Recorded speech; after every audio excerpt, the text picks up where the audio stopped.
गुरु परंपरा योग संस्थान में सभी का स्वागत है।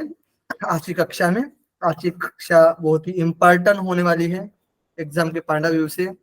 जो हमारा सिद्ध सिद्धांत पद्धति का प्रथम उपदेश तो कंप्लीट कर लिया है। आज हम द्वितीय उपदेश को कंप्लीट करने जा रहे हैं और उसके साथ हम फर्स्ट उपदेश और सेकंड उपदेश के दोनों के एमसीक्यू पे कवर करेंगे। ओके, तो एग्जाम के पॉइंट ऑफ व्यू से हमारा जो सेकंड उपदेश है उससे बहुत मतलब उससे क्वेश्चन ज्यादा आने की संभावना है। तो द्वितीय अध्याय में हमें क्या क्या पढ़ना है, तो सबसे पहले जान लेते हैं क्या पढ़ना है हमें द्वितीय अध्याय में। सीधे सिद्धांत पद्धति के 9 चक्र की चर्चा की गई है और 16 आधार और उस पर ध्यान, और ध्यान करने पर क्या लाभ मिलेगा वो भी बताया गया है। लक्ष्य त्रय की चर्चा आती है, लक्ष्य देना। लक्ष्य त्रय में 3 आते हैं, अंतर लक्ष्य, बहिर्लक्ष्य और मध्य लक्ष्य, ये 3 बताए गए हैं।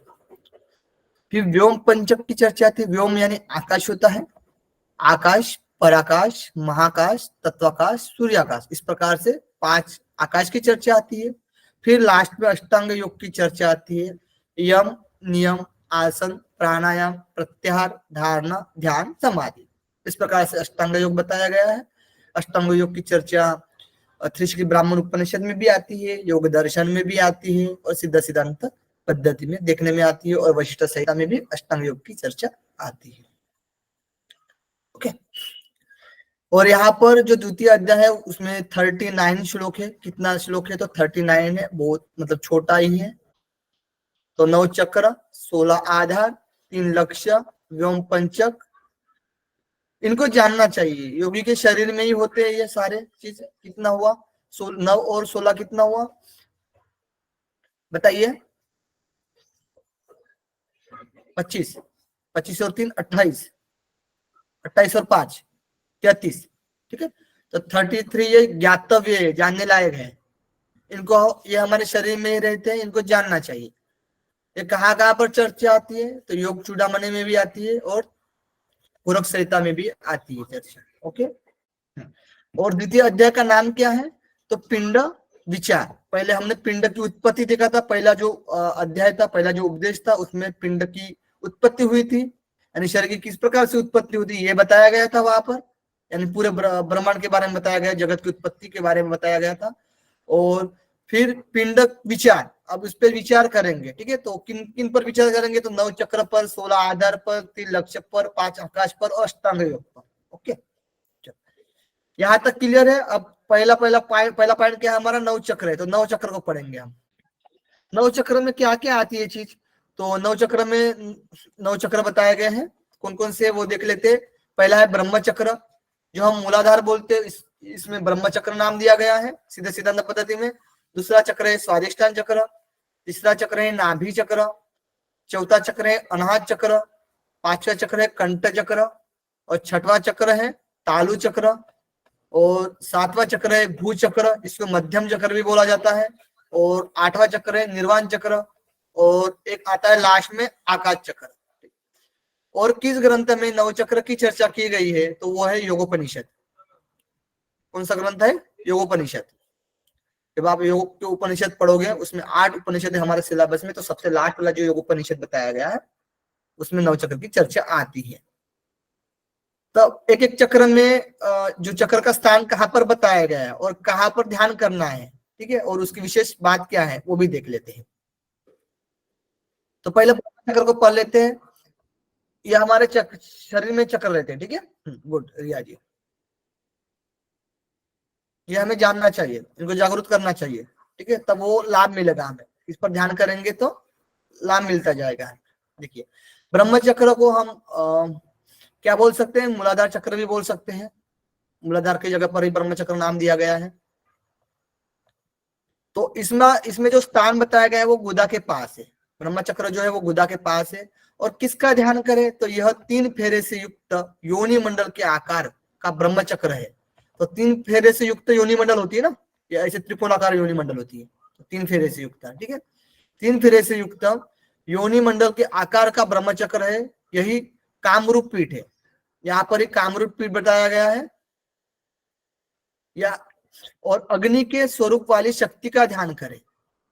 अग्नि के स्वरूप वाली शक्ति का ध्यान करना है और सभी कामनाएं पूर्ण होती है, सभी कामनाएं पूर्ण होती है। ठीक है, कामरूप पीठ यहाँ पर ही है तो पीठ की चर्चा आएगी यानी स्थान की चर्चा आएगी। तो कामरूप पीठ किस चक्र से संबंधित है? तो ब्रह्म चक्र से संबंधित है। ओके, कामनाओं की पूर्ति होती है ब्रह्म चक्र पर ध्यान करने से, ये ध्यान रखिए आप लोग। ओके, और कहां पर ध्यान करना है? तो अग्नि के स्वरूप वाली शक्ति का ध्यान करना है, अग्नि के स्वरूप वाली शक्ति का ध्यान करना है। तो ब्रह्म चक्र में शक्ति बोला जाता है ना, शक्ति किसके लिए यूज किया जाता है? वैसे तो कुंडलिनी को यूज किया जाता है ना। चलो नेक्स्ट है स्वादिष्टान चक्र। स्वादिष्टान चक्र का स्थान कहां पर है?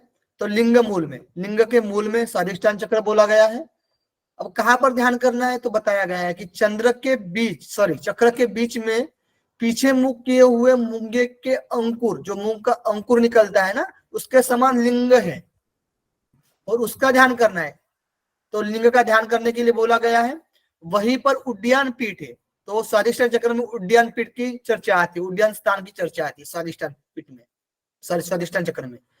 ध्यान से साधक के प्रति जगत आकर्षक पैदा होता है, यानी ध्यान से साधक के प्रति जगत का आकर्षक पैदा होता है। ठीक है, जगत को आकर्षित कर लेता है स्वादिष्टान चक्र पर ध्यान करने से। स्वादिष्टान चक्र में भी कहां पर ध्यान करना है? लिंग पर ध्यान करना है। ओके, यहाँ पर उड्डयन पीठ की चर्चा आती है स्वादिष्टान चक्र में। नेक्स्ट नाभि चक्र, तीसरा जो चक्र है नाभि चक्र है। जैसे हम पहले मूलाधार, स्वादिष्टान, फिर मणिपुर भी बोलते हैं ना। नाभि चक्र को अन्य नाम मणिपुर भी दे सकते हैं हम। ये नाभि स्थान है। नाभि चक्र कहां पर रहता है? तो नाभि स्थान में रहता है। लेकिन ये जो अपना जो सर्वाइकल कॉलम, जो कॉलम है ना, मेरुदंड, मेरुदंड जो है स्पाइनल कॉर्ड, ठीक है, तो वहां पर चक्र रहते हैं, पीछे के भाग में, नाभि के पीछे के भाग में रहते हैं। ठीक है, इस प्रकार से मेरुदंड में रहते हैं। तो नाभि चक्र में नाभि स्थान बताया गया है, जो स्थान बताया गया नाभि का, नाभि चक्र का। इसमें बताया गया कुंडलिनी मारकर, कुंडलिनी मारकर बैठे सर्प के समान 5 फेरे से युक्त है। तो यहाँ पर कुंडलिनी के लिए बताया गया है नाभि स्थान में। और वशिष्ठ संहिता में भी पढ़ा था हमने, तो कंद में जो कुंडलिनी रहती है वो नाभि के ऊपर, नीचे और चारों ओर फैली हुई है। उसमें 8 फेरे लगाए हुए हैं और यहाँ पर जो सिद्ध सिद्धांत पद्धति में बताया गया 5 फेरे लगाए हुए है। ओके, और इसके बीच में करोड़ों सूर्य के समान कांति से युक्त कुंडलिनी शक्ति है। तो कैसी कुंडलिनी शक्ति है? तो करोड़ों सूर्य के समान कांति से युक्त कुंडलिनी शक्ति है। अब ये करोड़ों सूर्य की चर्चा और किस ग्रंथ में आई थी कुंडलिनी के बारे में, तो ये बता सकता है? शिव संहिता। शिव संहिता, गुड। जो जब सिद्धियां देने वाली है उसका ध्यान करना चाहिए। तो ये जो कुंडलिनी है वो सिद्धियां देने वाली है, अष्ट सिद्धियां भी बोलते हैं, तो सिद्धियां देने वाली है कुंडलिनी। तो नाभि चक्र ध्यान करने से सिद्धि प्राप्त होती है, सिद्धि की प्राप्ति होती है। तो यहाँ नाभि चक्र में क्या बताया? कुंडलिनी शक्ति स्थित है, यहाँ पर है कुंडलिनी शक्ति। देखिए, फिर अनाहत चक्र, चौथा नंबर का है अनाहत चक्र। हृदय चक्र भी बोल सकते हैं हम, हृदय स्थान है अनाहत चक्र का। हृदय इसका आधार है। इस हृदय चक्र, इसको हृदय चक्र भी कहते हैं ना। यहाँ 8 पंखुड़ियों वाला कमल है। जैसे हम पैटल देखेंगे तो उसमें चेंज हो जाएगा, इसमें 12 रहते हैं, ठीक है, 12 रहते हैं, जैसे गोरख संहिता के अनुसार पहले 4, 6, 10, 12 है ना, 12 रहते हैं इसमें। तो इसमें 8 पंखुड़ियां बताया गया हृदय चक्र में, ये ध्यान रखना अलग से। इसका मुख नीचे की ओर रहता है। पंखुड़िया का कमल जो होता है वो, पंखुड़िया का जो मुख जो होता है वो नीचे की ओर रहता है। और इसके बीच में लिंग के आकार की ज्योति का ध्यान करना है। और इस लिंगाकार ज्योति को हंस कला भी कहते हैं, हंस कला भी कहते हैं इस लिंगाकार ज्योति को। ये ध्यान रखना आप, हंस कला को। ध्यान से सभी इंद्रिया वश में हो जाती है। हंस कला के ध्यान से सभी इंद्रिया क्या होती है? वश में हो जाती है। ओके, यहाँ पर हंस कला है, हंस की विशेषता बताई गई है वहां पर। जो अब हंस की विशेषता और कहां पर पढ़ने में मिलता है, किस ध्यान में पढ़ने के लिए मिलता है बताइए? बहुत डिटेल से जा रहा है, बताइए। हमने पढ़ाया है ग्रंथ हंस कला, और हंस कला यानी हंस की विशेषता ऐसे किस ध्यान में बताया गया, कौन से ध्यान में बताया गया और किस ग्रंथ में बताया गया है? रिया जी, गुलशन जी। तो गोरक्ष संहिता। ध्यान में हंस कला, नहीं, गोरख संहिता में तो नहीं ना। हंस मंत्र की जिसमें चर्चा की गई है ना। कोई नहीं बताएगा आप में से, मुझे लग रहा है। सर हंस की चर्चा तो केवल कुंभक में आती है, हिरण संहिता में। हाँ, और हिरण संहिता में केवल कुंभक में आती है, लेकिन ध्यान में पूछा हमने, ध्यान में किस ग्रंथ में आती है और कौन से ध्यान में। अभी तो बता भी दिया है मैंने, ठीक है। चलो कोई बात नहीं। आप जब हिरण संहिता तो पढ़े हो, उसमें 3 ध्यान आते हैं, स्थूल ध्यान, ज्योतिर्ध्यान और सूक्ष्म ध्यान। तो ज्योतिर्ध्यान, स्थूल ध्यान में बताया गया है हंस कला के बारे में। हृदय में तो चर्चा की जाती है हंस कला की, हंस की विशेषता बताई जाती है। ओके, नोट कर लीजिए आप नॉलेज के लिए। कनेक्ट भी कर सकता है क्वेश्चन एग्जामिनर, तो हमें चीजों को समझते जाना है, मतलब कनेक्ट करते जाना है हर एक ग्रंथ में से भी। ओके, चलो अब नेक्स्ट है 5वां जो है कंठ चक्र है, कंठ मूल। इसका स्थान जो है वो कंठ का मूल है, कंठ चक्र का 5वां। इसमें सॉरी क्या है, हाँ 5वां जो चक्र बताया गया है 4 अंगुल विस्तार कंठ चक्र है, 4 अंगुल विस्तार वाला है। जैसे हम साइंस के दृष्टिकोण से जाएंगे तो क्या होगा, कंठ जो थायराइड ग्रंथि से रिलेट करती है, ठीक है। तो थायराइड ग्रंथि यहाँ पर जो कंठ के पास होती है वो एच आकार की होती है, और ये जो हम चक्र पढ़ रहे हैं वो भी अंतरस्रावी ग्रंथि से रिलेट करता है, उसी स्थान में बताया गया है। ओके, वहां वाम भाग में ईड़ा यानी चंद्र नाड़ी है, और दक्षिण में पिंगला यानी सूर्य नाड़ी है, और उसके बीच में सुषुम्ना नाड़ी है। साधक उसका ध्यान करना है, तो साधक सुषुम्ना नाड़ी का ध्यान करना है। वही अनाहत कला कहलाती है, तो वहां पर अनाहत कला है।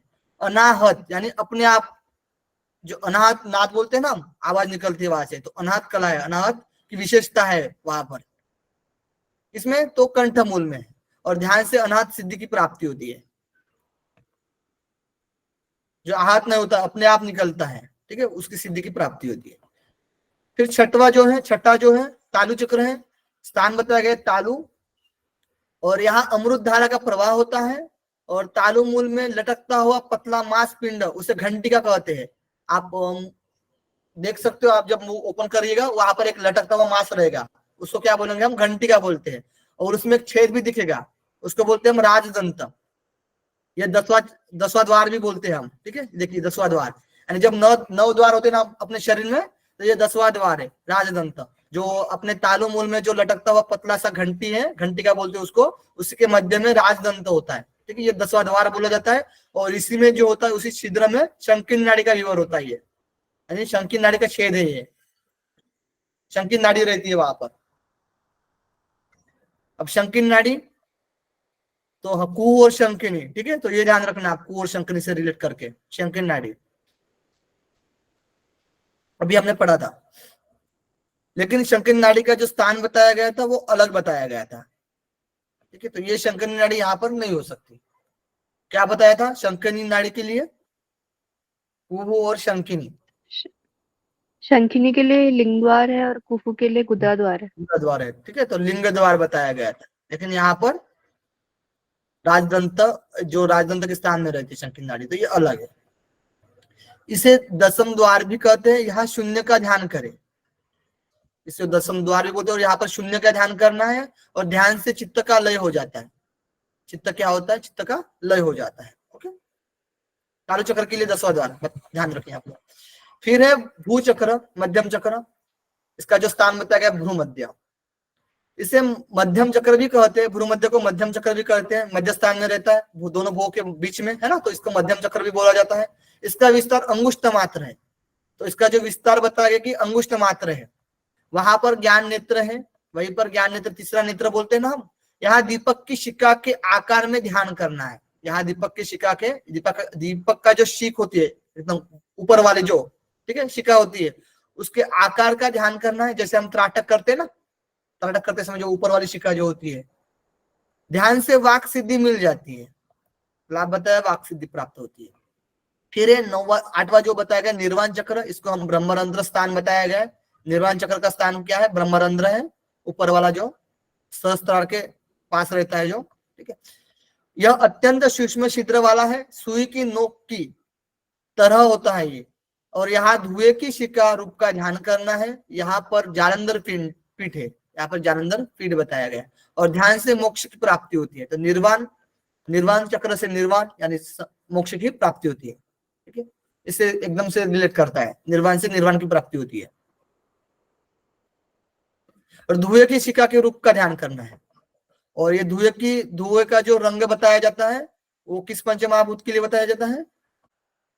वायु। गुड। फिर आकाश चक्र में 16 पंखुड़ियों से युक्त कमल है। यहाँ पर 16 पंखुड़ियां होते हैं। वैसे तो देखा जाए गोरख संहिता में तो 16 पंखुड़ियां कंठ के लिए बोला गया, लेकिन आकाश चक्र में 16 पंखुड़ियां होते ये बताया गया है। और इसका मुख ऊपर की ओर होता है, और हृदय में हमने पढ़ा जो 8 पंखुड़ियां होते हैं उसका मुख जो होता है वो नीचे की तरफ होता है। और इसके मध्य में त्रिकुट आकार वाली ऊर्ध्व शक्ति होती है। त्रिकुट आकार वाली, ऊपर हमने पढ़ा था ना त्रिकुट आकार वाली जो योनि है, तो नीचे में भी बताया गया सहस्त्राण में। ये सेम किस ग्रंथ में बताया गया था? ऊपर और नीचे, मूलाधार और सहस्त्राण में त्रिकोणाकार की अग्नि शक्ति भी बताया गया ना, किस ग्रंथ में बताया गया है? ऊपर और नीचे, जहां पर योनि का स्थान भी है, जहां पर त्रिकोणाकार की योनि है, वहां पर शक्ति होती है, कुंडलिनी भी होती है, ब्रह्मरंध्र भी होता है, सुषुम्ना भी होती है नीचे ऊपर में। तो शिव संहिता है क्या? शिव संहिता, गुड। तो उसके मध्य में त्रिकुट आकार वाली ऊर्ध्व शक्ति है, और वहां आकार रहित शक्ति का ध्यान करना है। तो आकार रहित शक्ति का ध्यान करना है। आकाश में तो आकार रहित ही करना है, ठीक है। और यानी शून्य का ध्यान करना है। शून्य का ध्यान अभी हमने पढ़ा था तालु चक्र में भी करना है। और वहीं पर पूर्ण गिरी पीठ भी है। तो यहाँ पर तीसरा जो पीठ बताया जाता है, 1 मिनट, 1 2 3 और 4 पीठ की चर्चा है। तो यहाँ पर पूर्णगिरी पीठ है, और ध्यान से समस्त इच्छाओं की पूर्ति होती है। जितने भी इच्छा है उतनी इच्छा की पूर्ति होती है। 4 पीठ की चर्चा आती है, जो पहले में मूलाधार में पढ़ा था। मूलाधार में आता है कामरूप पीठ की चर्चा, और स्वादिष्टान चक्र में उद्यान पीठ की चर्चा बताई गई है। और कंठ चक्र में निर्वाण चक्र में ज्ञानेंद्र पीठ की चर्चा आती है, और आकाश चक्र में पूर्णगिरि पीठ की चर्चा आती है। तो 4 पीठ भी बताए गए। कामरूप पीठ का स्थान कहाँ बताया गया है? ब्रह्मचक्र में। ब्रह्मचक्र, गुड। उड्डयन पीठ का स्थान कहाँ बताया गया है? सभी लोग पार्टिसिपेट करिए, गलत भी होगा तो भी चलेगा। उड्डयन पीठ का स्थान स्वादिष्टान। आंसर नहीं देखना है, बस मैं बोलता जाता हूँ, उसको आंसर देते जाना है। स्वादिष्टान चक्र में कुंडलिनी का स्थान कहाँ बताया गया है? सिर्फ आगे वाला देखना। नाभि में। हंसकला ज्योति का स्थान कहाँ बताया गया है? अनाहत। हाँ श्वेता जी। अनाहत कला का स्थान कहाँ बताया गया है? कंठ चक्र।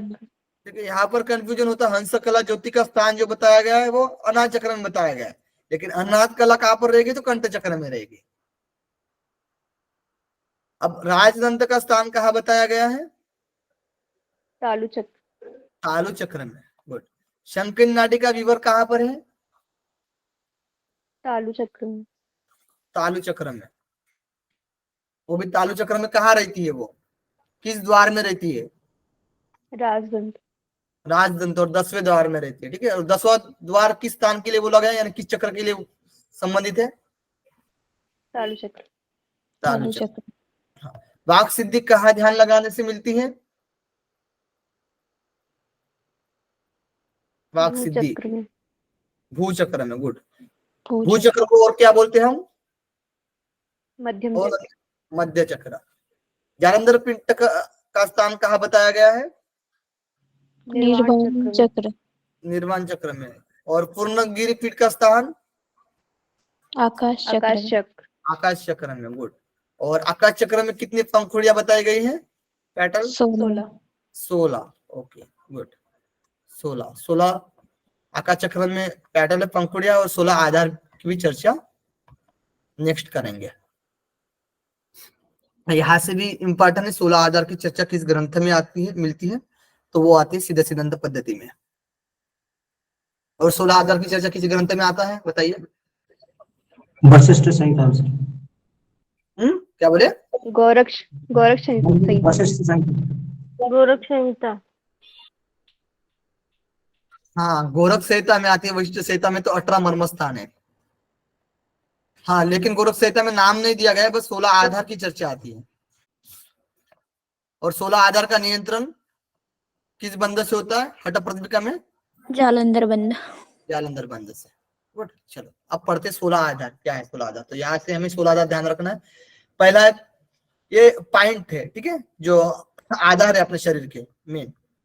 पैर का अंगूठा, मूलाधार, गुदाद्वार, लिंग, ओडियान, नाभि, हृदय, कंठ। 8 हो गए कंठ तक। फिर घंटिका।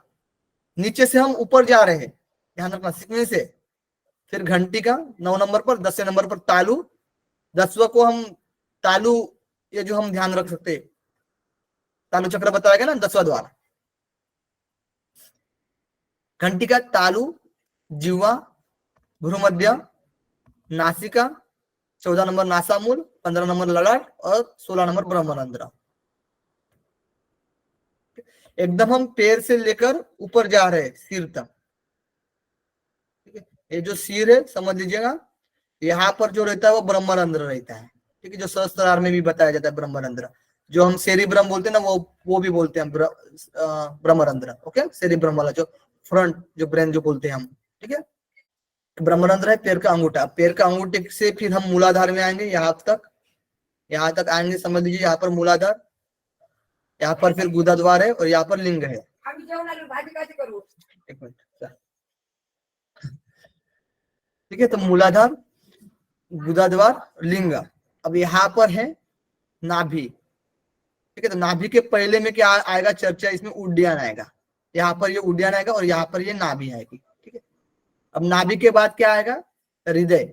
यहाँ पर हृदय आएगा। ठीक है, और हृदय के बाद कंठ। अब कंठ के बाद आएगा घंटी का, जो तालु मूल में जो लटका हुआ है ना, तो ये तालु मूल में घंटी का लटकी हुई है। तो पहले घंटी का आएगी, फिर तालु आएगा और फिर जिह्वा आएगा। ठीक है, अब ऊपर में क्या है? फिर भ्रूमध्य। यहाँ पर जो आएगा भ्रूमध्य है, लेकिन इसके पहले नासिका की चर्चा की गई है। ये दोनों ध्यान रखना अलग से आप लोग। नासिका, पहले नासिका आएगी। ठीक है, ये जो नासिका दिख रही है, ये पहले नासिका आएगी और फिर नासिका का मूल आएगा। ओके, ये नासिका हो गई और ये नासिका का मूल हो गया। लेकिन यहाँ पर पहले भ्रूमध्य बताया गया है, ये ध्यान रखना, थोड़ा सा कंफ्यूजन हो सकता है। यहाँ पर भ्रूमध्य, फिर ललाट। यहाँ ये जो स्थान है वो ललाट है, लास्ट में ब्रह्मरंध्र। ओके, क्लियर है? हाँ जी, रिया जी। सर, जो वो नासा मूल है ना, तो नासा मूल किसको बोलते हैं? जो नॉस्ट्रिल के आगे के जो नहीं, आगे वाला नॉस्ट्रिल अक्षर रहते हैं ना, एकदम पीछे वाला, जो आंख के पास है ना, आंख के पास, दोनों आंख के पास एंड पॉइंट। अच्छा, नासिका का एंड पॉइंट तो बोलेंगे ओके ओके ओके। नासाग्र। और जो सामने वाला रहेगा तो वो नासाग्र होगा। जब हम बोलते हैं ना नासाग्र दृष्टि रखना है, जैसे हम आसन प्राणायाम वगैरह करते हैं तो। ओके, अब देखिए यहाँ पर भी बताया गया, यहाँ से एक क्वेश्चन आया था, बस नाभि में से क्वेश्चन आया था, वो भी डीप थोड़ा सा क्वेश्चन है, लेकिन अच्छा क्वेश्चन है। देखिए, आधार 16 आधार है और 16 आधार में क्रिया क्या करनी है, यानी ध्यान किस पर लगाना है, ये तो हमने ये आधार में से ही अंतर्गत क्रिया करनी है। एक एक आधार से, पर्टिकुलर आधार से उसके रिलेट करके क्रिया बताई गई है और उसका फल भी बताया गया कि क्या फल होने वाला है। तो समझ लीजिए कि पैर का अंगूठे पर हम तेजोमय स्वरूप का ध्यान करेंगे, तेजोमय का ध्यान करेंगे, पैर का अंगूठा। ठीक है, आधार है हमारा, इस पर तेजोमय स्वरूप का ध्यान करेंगे तो साधक की दृष्टि स्थिर हो जाती है, ये बोला गया है। फिर मूलाधार में बाह्य पैर की एडी से दबाना है। जब मूलाधार को हम बाह्य पैर की एडी से दबाएंगे तो अग्नि प्रदीप्त हो जाती है। और फिर गुदाद्वार को सिकोड़े और फैलाएंगे, यानी कॉन्ट्रैक्ट और रिलैक्सेशन करेंगे तो क्या होगा? तो अपान वायु स्थिर हो जाएगा उस क्रिया से। ओके, फिर लिंग का जब हम संकोचन करेंगे, कॉन्ट्रैक्ट कर रहे हैं, ठीक है, संकोचन कर रहे हैं, तो क्या होगा? तो ब्रह्म विष्णु रुद्र ग्रंथि का भेदन होगा। ये नोट कर लीजिएगा, ब्रह्म विष्णु रुद्र ग्रंथि का भेदन होगा। और लिंग के ऊर्ध्वमुख होने से वीर्य स्थिर होता है। जब लिंग का ऊर्ध्वमुख हो जाएगा तो वीर्य जो होगा वो स्थिर हो जाएगा, वीर्य की हानि नहीं होगी, वीर्य बचेगा। वज्रोली मुद्रा से ये संबंधित है लिंग। फिर उड्डयन, उड्डयन में उड्डयन पर नियंत्रण करने से मल मूत्र कम होने लगते हैं। अब उड्डयन पर नियंत्रण करने से मतलब उड्डयन बंद जब हम करते हैं ना, ठीक है, तो उड्डयन पर हम नियंत्रण कर रहे हैं, एक प्रकार से कंट्रोल कर रहे हैं, तो मल मूत्र की कमतरता हो जाती है।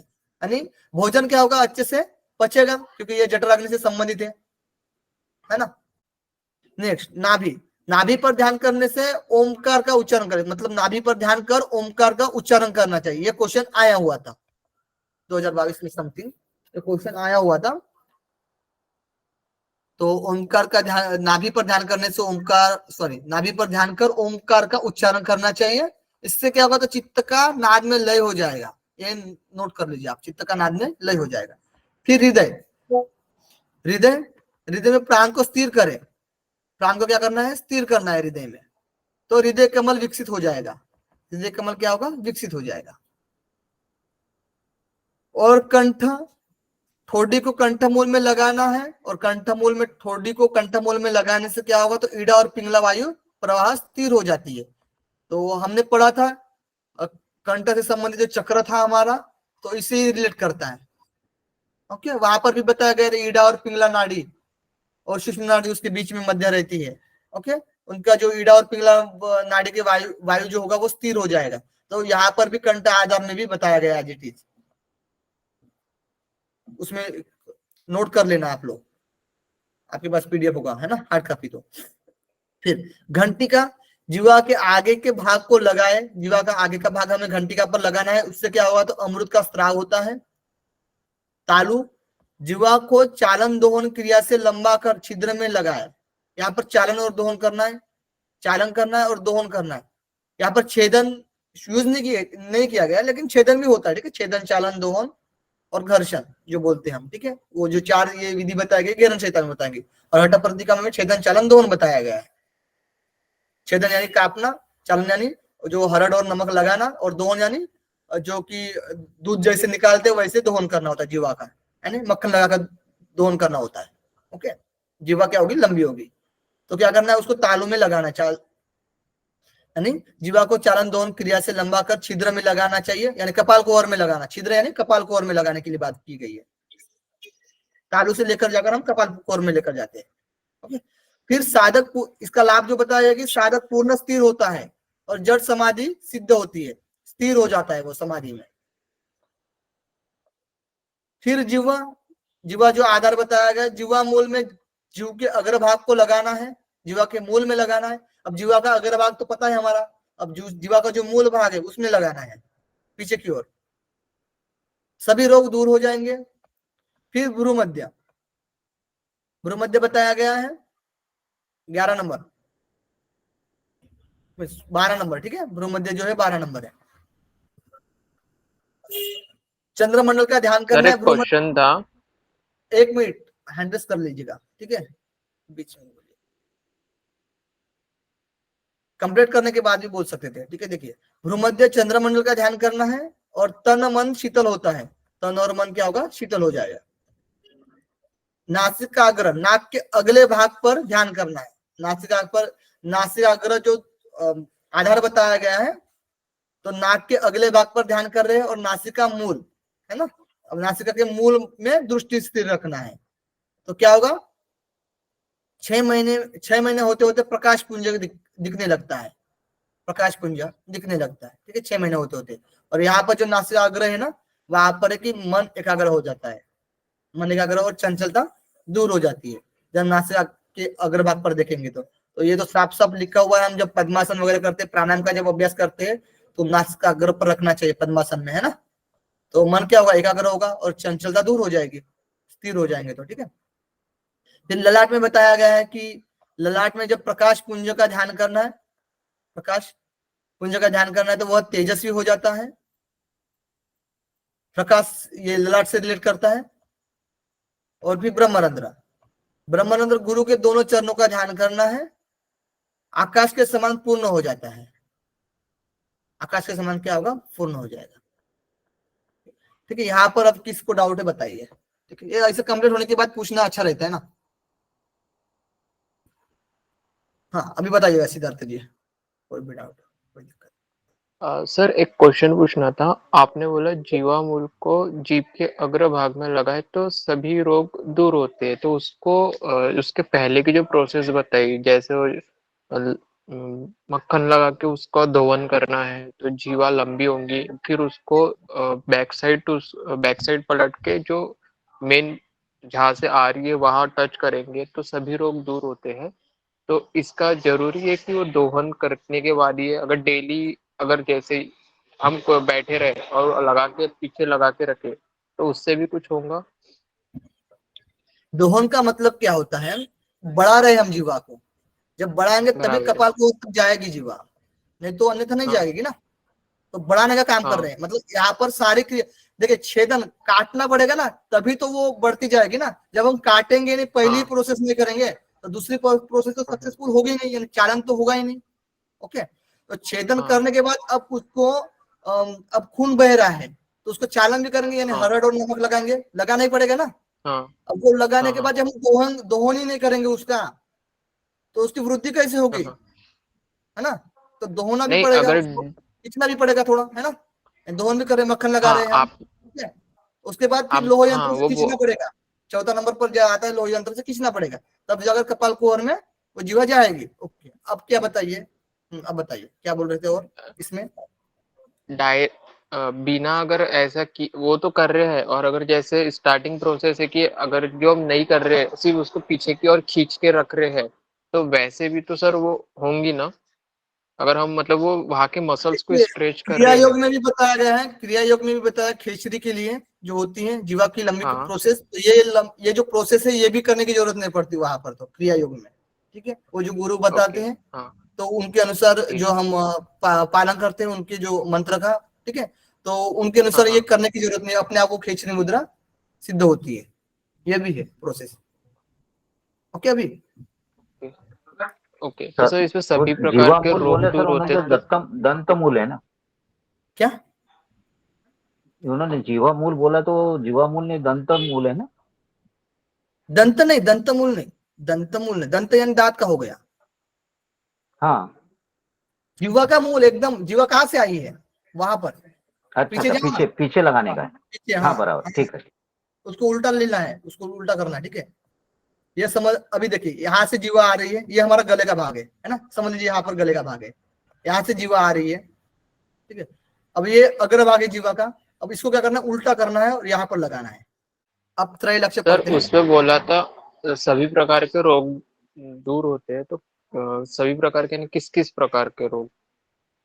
यहाँ पर जीवामूल में जीभ के अग्रभाग को लगाना है, जब जीभ के अग्रभाग पर लगाएंगे तब सभी रोग दूर होंगे, ठीक है। और जहाँ पर की तालु, जब जीवा को चालन दोहन क्रिया से लंबा करेंगे, छिद्र में लगाएंगे तो जड़ समाधि प्राप्त होगी। यहाँ पर माइनर डिफरेंट है, पहले वो जान लीजिए। और जीवा के आगे के भाग को लगाएंगे तो वो अमृत का स्त्राव होगा। अब सभी रोग में सभी रोग आएंगे, ठीक है। व्याधि रोग क्या बोलेंगे हम, और जो कि मानसिक और शारीरिक, तो आदि और व्याधि। अच्छा, ओके, ठीक है सर।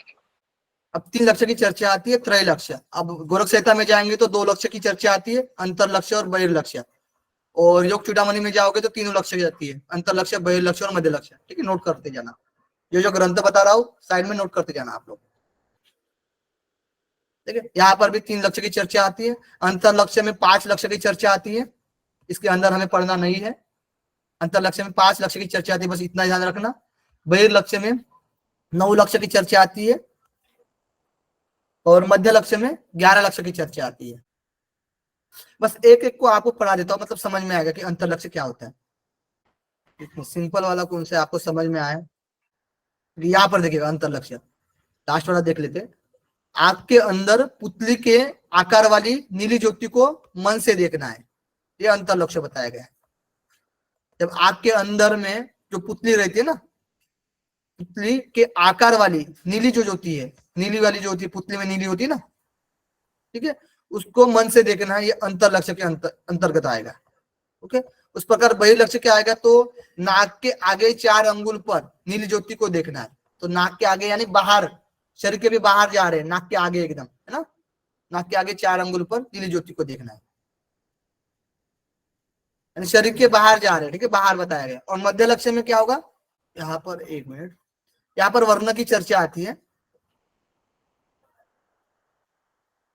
आधार के बिना श्वेत वर्ण को मन से देखना है, अथवा लाल वर्ण को देखना है, अथवा कृष्ण वर्ण को देखना है, या फिर अग्नि वर्ण को देखना है। यहाँ पर और बताया कि केवल अपने शरीर मात्र को देखना है और खंडित पिंड मात्र का ध्यान करना है, ठीक है। ये मध्य बताया गया है, इसमें बस वर्ण ध्यान रखना कि वर्ण पर ध्यान रखने के लिए बताया गया है, ठीक है, मन से श्वेत वर्ण पर, श्वेत वर्ण हो, लाल वर्ण हो, कृष्ण वर्ण हो, ये बस है, ठीक है। यहाँ से अंदर से आपको नहीं पूछा जाएगा। ओके, ये शरीर में है, अंतलक्ष्य यानी आंतरिक बताया गया है, ये बाहरी बताया गया है, और ये बीच में आएगा, ठीक है, बीच में आएगा मध्य लक्ष्य। अब व्योम पंचक पढ़ते हैं। व्योम पंचक में 5 बताया गया। व्योम आकाश, आकाश ही बोलते हैं, व्योम मानी आकाश बोलते हैं। ये जो कि गोरख संहिता में भी बताया गया है, योग चूड़ामणि में भी बताया गया है, और सीधे सिद्धांत पद्धति में भी बताया गया है। और कोई ग्रंथ छूट रहा है तो बताइए, ठीक है। चलो, तो आकाश, पराकाश, महाकाश, तत्वाकाश और सूर्याकाश, ये 5 आकाश बताए गए हैं। आकाश में बताया गया कि अपने अंदर बाहर पूर्णतया मल रहित निराकार आकार आकाश का ध्यान करना है, जो कि निराकार है, यानी आकार रहित है, उसका ध्यान करने के लिए बताया गया है। अपने अंदर और बाहर पूर्णतया मल रहित है। पराकाश में कि पराकाश में बाहर अंदर अत्यंत श्वेत आकार के पराकाश का ध्यान रखना है, ठीक है। बाहर और अंदर अत्यंत श्वेत आकार के, श्वेत आकार पर ध्यान रखना है, जो कि हम पराकाश बोलते हैं उसको। यहाँ पर निराकार आकाश के लिए बोला गया है, और यहाँ पर श्वेत आकार के, श्वेत आकार के प्रकाश को ध्यान करना है, ठीक है, श्वेत आकार के लिए बोला गया है। और भी महाकाश में अंदर और बाहर प्रलयकालीन अग्नि के सदृश अग्नि का ध्यान करना है। तो यहाँ पर अग्नि है, ठीक है, यानी लाल। यहाँ पर श्वेत, पराकाश के लिए श्वेत शब्द यूज किया गया है, और यहाँ पर निराकार शब्द यूज किया गया है। एक एक आप नोट कर सकते हो। तत्वाकाश में अंदर और बाहर सत्य चित्त स्वरूप वाले तत्वाकाश का ध्यान करना है। सत्य चित्त स्वरूप वाले तत्वाकाश, यानी तत्व है, ये आत्मा क्या एक तत्व है, उस पर ध्यान करना है। सूर्याकाश, अंदर और बाहर करोड़ों सूर्य के समान कांतिमय सूर्याकाश का ध्यान करना है। तो करोड़ों सूर्य के समान कांतिमय सूर्याकाश का ध्यान करना है। तो वो सूर्य कैसा कांतिमय है, उसका ध्यान करना है। ओके, ये है 5 आकाश। अब आता है इंपॉर्टेंट, वेरी वेरी इंपॉर्टेंट, यहां से क्वेश्चन पूछा जाता है। अष्टांग योग की चर्चा सबसे लास्ट भाग है। कुछ बुक्स भी देख लेंगे, पहले यहां से देख लीजिए। यहाँ पर ये शांति काट दीजिए, पहले देखिए। यम, नियम, आसन, प्राणायाम, प्रत्याहार, धारणा, ध्यान, समाधि, ये अष्टांग योग में आते हैं। यम में यम और नियम और आसन, प्राणायाम, प्रत्याहार, धारणा, ध्यान, समाधि। अब यम की परिभाषा देखेंगे, यहां से क्या परिभाषा निकलती है हमारी। नियम की परिभाषा देखेंगे पहले, फिर आसन की परिभाषा देखेंगे, प्राणायाम की परिभाषा देखेंगे, प्रत्याहार की परिभाषा देखेंगे, धारणा की परिभाषा देखेंगे, ध्यान की परिभाषा देखेंगे, और समाधि की। किसी को पता है उपनिषद में, जो योगोपनिषद है उसमें भी परिभाषा बताया गया अष्टांग योग की? ऐसा कौन सा ग्रंथ है उसमें अच्छे से बताया गया, परिभाषा दी गई है? तो वो भी हम रिलेट कर सकते हैं। देखिए, पहले आपको परिभाषा दिखा देता हूं, क्योंकि ये वेरी इंपॉर्टेंट है ये।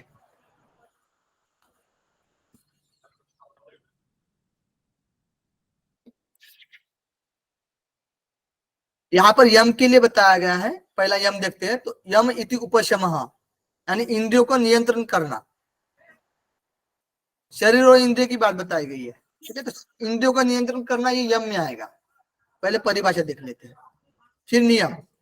नियम इति मनोवृत्ति नाम नियमनम, ठीक है, यानी मनोवृत्तियों ना, मन की वृत्तियों को कंट्रोल करता है कौन? नियम।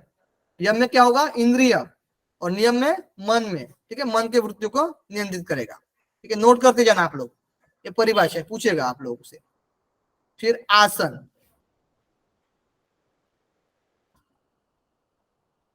आसन मिति स्वस्वरूपे समासनता, ठीक है, स्वस्वरूप में स्थिर। सतचित्त स्वरूप में स्थिति, सतचित्त स्वरूप में क्या होगी, स्थिति होगी, यही आसन बताया गया। सत सत्य जो है वो चित्त और स्वरूप है ना, सतचित्त स्वरूप में स्थिति होना ही आसन बताया गया। ओके, अब यम नियम आसन, चौथा नंबर है प्राणायाम, सॉरी चौथा नंबर है प्रत्याहार, कंफ्यूजन सॉरी, प्रत्याहार तो नहीं, प्राणायाम ही आ गया ना, गलत कैसे हो रहा है, घेरन संहिता के, प्राणायाम आएगा। हाँ घेरन संहिता के चक्कर में थोड़ा सा हो गया कंफ्यूजन, ठीक है। घेरन संहिता में पहले प्रत्याहार बताया फिर प्राणायाम बताया है, तो मैं भी हो जाता है। देखिए प्राणायाम चौथा नंबर, प्राणायाम इति प्राणस्य स्थिरता, तो प्राण की स्थिरता ये प्राणायाम बताया गया है, नोट कर देगा ना आप लोग। फिर प्रत्याहार, प्रत्याहार इति चैतन्य अंतरंगना, प्रत्याहार विकार ग्रस्त लेता है, प्रत्याहार से आत्मा के घोड़े को, इंद्रियों को विषयों से लौटा लेना, यही प्रत्याहार बताया गया है।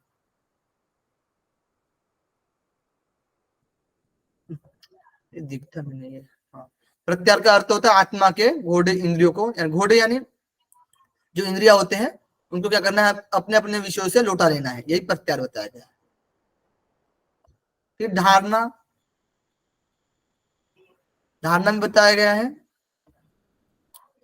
धारणा यह है कि वह बाहर और अंदर एक ही है, बाहर और अंदर एक ही है, इस अपने स्वरूप को अंतःकरण में स्थिर करना है, ठीक है। बाहर और अंदर एक ही है, तो अपने स्वरूप या अंतःकरण में क्या करना है, हमें स्थिर करना है।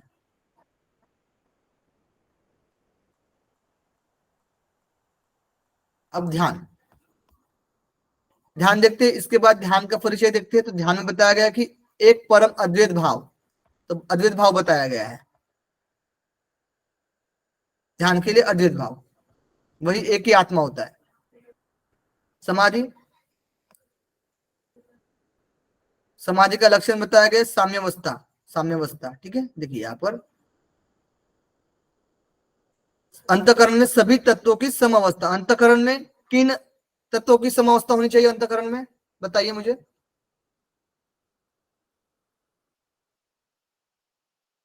इसका मतलब आप पढ़कर नहीं आते हो, है ना। अंतःकरण में किस तत्वों की समावस्था, तो किस तत्व के लिए बोला गया, अंतःकरण में क्या क्या तत्व आते हैं, किनकी हमेशा मतलब, मन बुद्धि अहंकार चित्त चैतन्य। गुड, ठीक है। तो यही समाधि के लिए बताया गया है।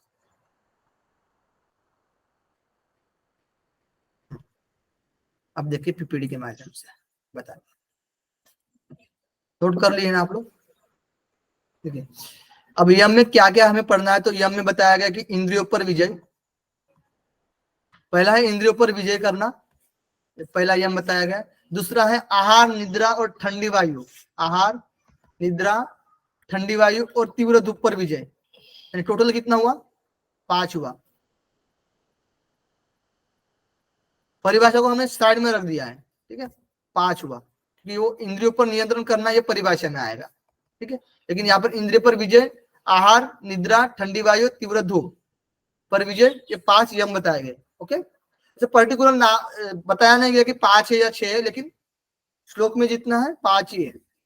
नियम, नियम में बताया गया कि मन की वृत्तियों पर नियंत्रण, ये हमारी परिभाषा हो गई, ठीक है, ये हमारी परिभाषा होगी।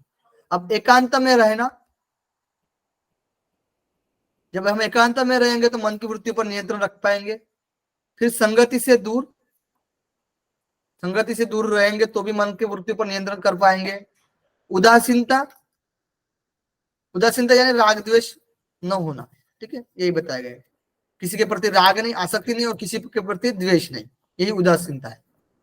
फिर वैराग्य, लोभ मोह का अभाव, यहाँ पर वैराग्य आएगा, ठीक है, लोभ मोह का अभाव यानी वैराग्य, नोट कर लीजिए आप लोग, वैराग्य, हाँ वैराग्य नोट कर लेना। फिर संतुष्टि, जितना मिले उतने में ही संतुष्ट रहना। और फिर गुरु पर पूर्ण विश्वास, लास्ट में आएगा गुरु पर पूर्ण विश्वास। कितना हो गया देखिए, एकांत में रहना 1, फिर संगति से दूर 2, उदासीनता 3, ओके, लोभ मोह यानी वैराग्य 4, संतुष्टि 5, गुरु पर पूर्ण विश्वास 6 बताए गए नियम। ओके, देखिए आसन, आसन की परिभाषा क्या है? अपने स्वरूप यानी अपने सत्य चित्त स्वरूप में विद्यमान रहना, ये आसन की परिभाषा हुई है। अब कितने आसन बताए गए? तो स्वस्तिकासन, पद्मासन और सिद्धासन। तो ये नाम से ही पता है, सिद्ध सिद्धांत पद्धति, सिद्ध SSP है ना, सिद्ध सिद्धांत पद्धति। तो सिद्ध से लेकर हम क्या बोलते हैं? सिद्ध स्वस्तिकासन, सिद्ध से लेकर हम स्वस्तिका सिद्धासन बोल सकते हैं, या फिर सीक्वेंस याद रखने के लिए फिर स्वस्तिकासन बोल सकते हैं, लेकिन यहाँ पर फिर कंफ्यूजन होगा। ठीक है, तो यहाँ पर एक ध्यान रखना, सिद्ध से हम सिद्धासन ले लेंगे, सिद्धांत से स्वस्तिकासन ले लेंगे और पद्धति से पद्मासन ले लेंगे। ओके, 3 आसन है। इनमें से किसी एक में एकाग्र होकर बैठना चाहिए, कोई भी एक लेकर हम साधना प्रारंभ कर सकते हैं।